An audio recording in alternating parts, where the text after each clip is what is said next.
Special کہانی کے ناظرین السلام علیکم۔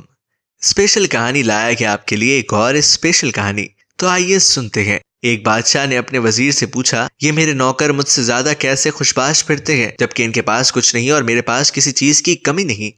وزیر نے کہا، بادشاہ سلامت، اپنے کسی خادم پر قانون نمبر 99 کا استعمال کر کے دیکھیے۔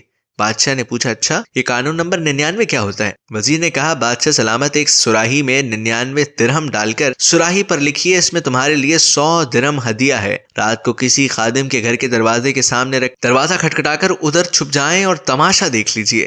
بادشاہ نے تجربہ کرنے کا فیصلہ کیا اور جیسے وزیر نے سمجھایا تھا ویسے ہی کیا۔ سراہی رکھنے کے بعد دروازہ کھٹکھٹایا اور چھپ کر تماشا دیکھنا شروع کر دیا۔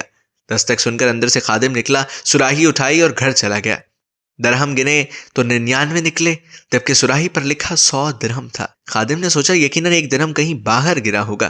خادم اور اس کے سارے گھر والے باہر نکلے اور درہم کی تلاش شروع کر دی۔ ان کی ساری رات اسی تلاش میں گزر گئی۔ خادم کا غصہ اور بے چینی دیکھنے لائق تھی۔ اس نے اپنی بیوی بچوں کو سخت سست بھی کہا کیونکہ وہ درہم تلاش کرنے میں ناکام رہے تھے۔ کچھ رات صبر اور باقی کی رات بک بک اور جھک جھک میں گزری۔ دوسرے دن یہ ملازم محل میں کام کرنے کے لیے گیا تو اس کا مزاج مقدر، آنکھوں سے جگراتے، کام سے جھنجھلاہٹ، شکل پر افسردگی آیا تھی۔ بادشاہ سمجھ چکا تھا کہ 99 کا قانون کیا ہوا کرتا ہے۔